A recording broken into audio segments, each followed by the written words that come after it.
All right, hope everybody's doing well. Starting with the recap of the ECU game, definitely excited we came out of the game with the win, and 50% of the country is now sitting there with one loss, and I'm happy that we're not one of those teams. In a lot of ways, it didn't feel like a win, obviously because of our second half performance. But I do think it's a blessing, in my opinion, to have a chance to learn such a great lesson, but not have a loss next to your record to do it. Definitely a lesson in humility for our players and to not have to suffer a loss. I thought ECU competed their butts off, and their staff and Coach Houston and their players deserve a lot of credit, for how they played in the second half and just programmatically how he's developed their roster. It's a good football team, and you have to give them credit. I thought for us the game couldn't have started any better. You're on the road, you're dealing with crowd noise, we win the toss, go out there on defense. On the second play of the game, Tyler Baker-Williams has a great interception. But we didn't play complimentary football. It's something I preach and something our players understand. But we played uncomplimentary football, really, for the entire game. What I mean by that is, every time we swung momentum in our favor, we had 2 takeaways on defense. We got 0 points after the takeaways with the 2 interceptions by Shy and Shy Battle and Tyler Baker-Williams. We had a 4th down stop, which led to no points. We had a special teams punt return by Thayer that got across the 50 and led to no points. We punted the ball inside the 1-yard line and let them off the goal line with a missed tackle, and then they punt and flip the field to the 15. Offensively, we get down to the goal line twice and get 0 points. So we just didn't play off of each other, and as many times as we tried to set the other side of the ball up, we didn't capitalize, and it's very difficult to win a game when you play that way. And to me, we won the game for a couple reasons. I think our special teams, I'm not going to say it was exceptional in every phase. It wasn't, but it was exceptional in the punt return, punt block area, and that was a huge part of winning that football game. The field position, we had 177 yards of hidden field position in that game. We started our field position in plus 30 range from the goal line, so, with about 67 yards of field position to score. A lot of their drives, as you saw in the game, started inside the 20, whether it was us tackling them inside the 20 or punting them inside the 10. And so the field position was a factor in the game, and major factor. I think the goal line stand was probably, or the goal line series is back-to-back were the most frustrating things to me. Felt like we had 2 plays called that would have scored, and the ball was stopped by the official on both of them, which was kind of weird in its own right, with neither of them being a penalty. So we had to run 9 plays, but it was really 7 plays. And, for those of you guys that know football, you really don't have that many. You get that many people down there that close to the line of scrimmage. So that's an area that we got to grow and learn from and be better. Bright side is we won that football game, and a lot of things happened that were positive. And I can tell you this, I've been on the other side of that. And when we played South Carolina in one of our openers, we had 500 yards to their 250 yards and felt like we killed them and lost the game. Lost at Clemson on the missed field goal where we forced 5 turnovers in the game and felt like we, manhandled them on the field and lost the game. And it's a bad feeling, and I've been there. So to be on the other side of that, I'm not going to apologize for winning a game on the road. And there's no such thing as an ugly win. Nobody discredits you for winning a football game at the end of the season in any form or fashion. And I will say that ECU is a really good program. I think those guys are going to be an exceptional team this year in their league. And I think it's a great experience that will help our team and our staff. Playing from the ranked position, playing from the favored position, something that's new to our guys, something that they're going to have to learn to embrace and be better. Understanding we've been the team that's kind of, hey, we got nothing to lose. Nobody thinks we can win, all that. Now it's the other way around, and you do get your opponent's best shot each week. And so I think that was a very valuable lesson. It's nothing that we hadn't already discussed and talked about, but as you guys know, some of you are parents. Sometimes things just have to happen to younger people for them to believe what you're saying, and in this case, that was what it was. Offensively, just breaking down the game, the positives, our offensive line protected well. We had 0 sacks given up. We performed well on 3rd and long, which is not easy to do against a defense like that. I thought our tailbacks ran hard and protected well. Obviously, like to not turn the ball over with Jordan's fumble. But Demi Sumo, for his first game really showed. You've heard me talk a lot about him, showed why we're excited about him and his future. He's a hard guy to tackle. He's tough. Both him and Jordan, I thought, ran hard and had, between the two of them, had over 70 yards after contact gained. I love the end of half, first half drive, went down and scored with Thayer.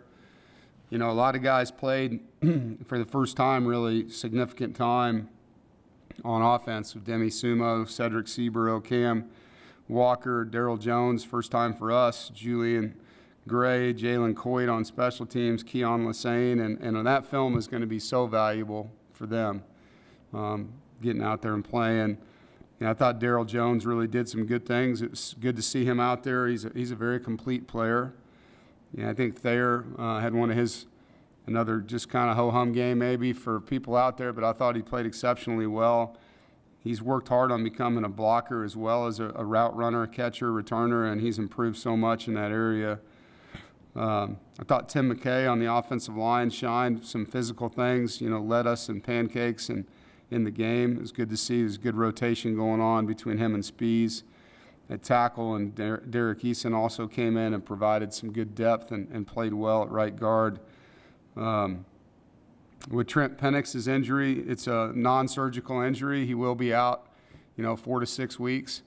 He'll be back this season. It just depends on the healing process, but I'm not going to get into the details of what it is. But it is good news that he's not out for the season, and he will be back with us, and it's non-surgical. So thankful for that. The negatives on offense, we had 5 penalties. 4 of them were pre-snap preventable penalties. I thought we started slow. Very disappointed that we didn't take advantage of the first interception of the game and the first drive of the second half. I think we wasted 2 opportunities to build the scoreboard a little bit there, not to mention the 2 goal line drives. I think we're better at finishing blocks than we were in that game on the perimeter. We need to do a better job. We're getting bodies on bodies, but not finishing. And I think Devin Leary did some really good things at times and enforced some things that he didn't need to, and just needs to get back to taking what the defense gives him and letting his guys make plays for him. On defense, very positive to get 2 interceptions. Thought we responded well twice. We had 3 what we call sudden changes, where the other team's coming on the field with some momentum due to a turnover or special teams play, and twice we forced punts out of those 3. Really liked the way Savion and Davin Van played. I thought they were physical. Thought they knocked the line of scrimmage back and made it hard to run the football. C.J. Clark being back out there is a positive. That game's going to build a lot of confidence for him. We had 4 3-and-outs. We had no pre-snap penalties on defense, and we worked hard. They were a big hard count team. They got a lot of teams last year to jump off sides on defense, so that was a positive. Negative, I don't think we handled the quarterback run game, the scrambles and the draw the way we could have. We missed way too many tackles, maybe a record for us on missed tackles in a game, and I take the blame for that. We didn't tackle enough in training camp, obviously, trying to get these guys to get to the first game healthy, and that was a success. But at the same time, it didn't feel like we did the things that we routinely do as tacklers. There's a defense that was top 5 in the nation for fewest missed tackles a year ago, and a lot of those kids are playing. And so they're capable. We need to get back to that, the fundamentals of that. Very important fundamental for that side of the football, probably the most important fundamental. I think the busted red zone coverage on Derek Pitts was disappointing. Experienced player, had his eyes in the backfield on a play action. Peyton's MRI came back completely clean, so that's just going to be time. He's sore, but there's nothing that's, damaged as far as the shoulder goes, other than, he's sore. He hadn't played football in over a year that way, and so he's going to need to give him a chance, and it's a day-to-day recovery. I won't know more than that until time is really the biggest thing. But the positive is it's not a season ending. It's not a surgical type repair. He just needs time to kind of rest up on it a little bit. On special teams, the bright spot of the game to me was the punt return, punt block unit. Josiah Provolone getting out there and blocking a punt that Sean Brown scores on was a huge play, awesome play by him, good design by Coach Goebel. We've now scored a touchdown on special teams in 5 straight games, which is remarkable. And Todd Goebel has done an incredible job with these units and getting these guys to play that way. It was the first time on the field returning kicks for Julian Gray, and we're excited about what he can do. I think he'll play better. It'll start slowing down for him. I thought, he handled the ball well back there. He made good decisions.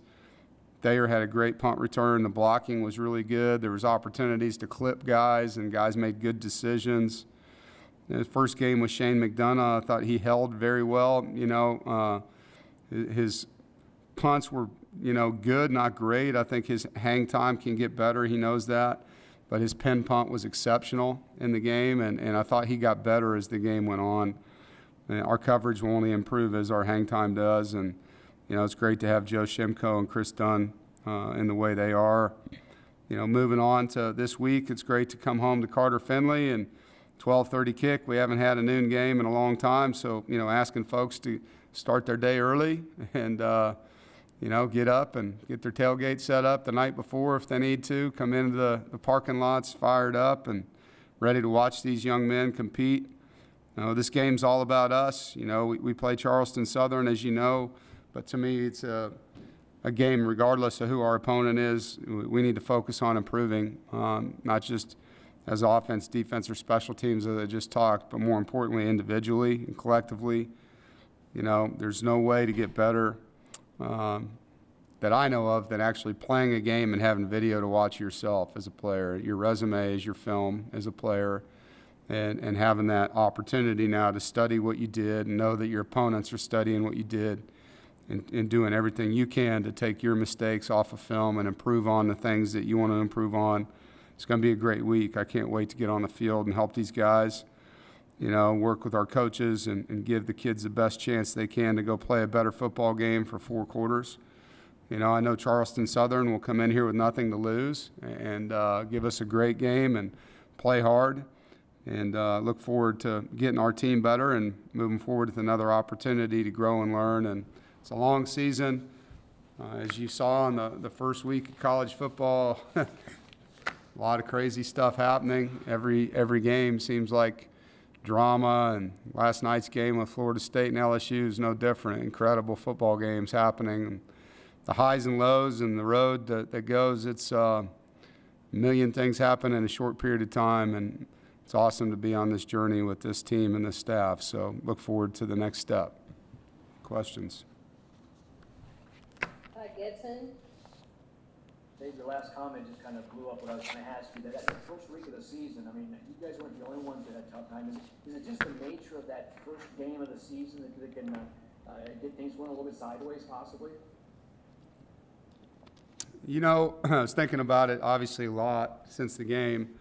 And I didn't count the days, but we hadn't played a real football game since UNC, because of the bowl. And so it's been a long time, and some of the guys that were playing are returning from injuries, and they'd been out, 5 months longer than that, some of them. And so obviously there's going to be some growing pains with that much of a break between that game and the last game. I don't know if it's necessarily the first game or what it is. I think for us it was. For some other teams that had the opportunity to play a bowl, everyone's teams are a little different, but there's new faces every year and new teams, and you have, for us, a new place in college football, being ranked in the preseason, having expectations, how to handle them, playing a team that has gotten a lot better, that we hadn't played in a while. Hadn't played in an environment like that against them, and they had a lot of things that were positive, about what was happening down there. And I think for our team, if it's a place you play every year, every other year, it's like when we go play in a loud stadium at Florida State or at Clemson, you're ready for it. And we can talk about it all we want, but like I said earlier, I think that's the youth that you deal with, the 18 to 22-year-old mind sometimes doesn't see things the way the 50 to 60-year-old mind can see things, and they got to experience it, But it was a great experience, and there's lots of positives and lots of negatives, and great opportunity to grow from both. David? Hey, Coach. Peyton's been through so much with adversity, with injuries. Although he's a little banged up, just how thrilled are you that his season's still intact? And then I know you don't have it is day to day, but do you feel good about him playing week 2, or do you think it's going to be more of a rest week for him? Yeah, well, to start with your comments, yeah, the guy's been through so much. The knees, the shoulders, and he is one of the most elite competitive spirits that I've ever coached. Like the way that he looks at the game and the Warriors mentality he has for playing the game, the physicality that he likes to play the game with, he's a lot different, more different than other people. I'm not saying other people don't compete hard and all that. They do. But he's a warrior, and so it hurts him not to be able to play the game the way he wants to play it, I think, too. And so as far as when he'll be back, David, I don't know. I'm not going to rush that. I want him to be at peace and ready and feel like he's not worried, and you know what I mean? So we'll let him tell me when he's ready to go, and the doctors and, the trainers. But the good news is it's not a surgical injury. It's not a long-term thing probably. He was in my office a little bit ago, and he's not in a sling. He's walking around normal, all that kind of good stuff. So makes your heart feel good that way for him. But, we'll just have to be patient and not rush the process. Chip? Yeah, Coach, when we went back and looked at the game video of the goal line offense in the fourth quarter, what were the biggest issues that you saw there? I know those whistles that happened, that disjointed things, but what were some of the issues you spotted and not been able to push the ball in? Yeah, there's a lot of issues. I think they put a lot of people at the line of scrimmage. We had to block. At times you got to run over a guy to get in. We didn't do that. We didn't get enough movement. It wasn't one person. There were different plays. Each play it was somebody different, It's tough because the quarterback sneak we called would have scored, and they blew it dead. So that changes things a little bit. The one play action pass we ran, I think Devin could have thrown to Jordan Houston. I think we would have scored on that, and he chose to throw it away because he didn't want to make, create a turnover possibly. But I think if he would have gotten that off, we probably would have scored on that play. It just comes down to executing, and we were under center and in the shotgun. We did both. But clearly, as coaches, we can do a better job. You can second guess every call that doesn't work as a coach, just like you guys second guess us. We do the same thing. What could we have done differently? What could we do better? So it's going to be really good film, and we got to make sure that we're putting ourselves in the best position to get points on the board. You get to the one. In my career, I've never had something like that, where I've had 7 plays in 2 different drives and not gotten any points. So definitely was disappointing. Dave, can you elaborate a little bit more on the missed tackles? Obviously you guys have a veteran team, so yeah. The camp, I imagine that's probably one of the reasons maybe you didn't tackle as much because you have a veteran team. And how will this maybe change your thinking moving forward? We did tackle. We had 2 full scrimmages like we always do. Some of the guys that had played a lot of reps, like the Isaiah Moores and Tanner Ingles, we didn't play the entire scrimmages for obvious reasons. We wanted to get guys more reps that hadn't gotten game reps. And I do think that hurt Tanner. Watching him tackle, he was not himself.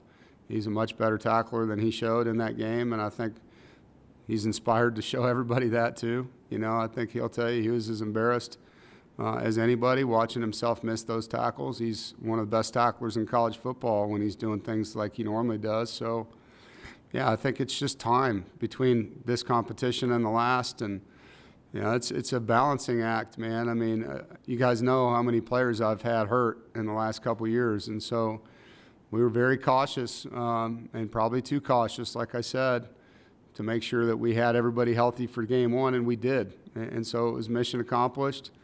The price we paid maybe was not having enough contact that would have made us a little better.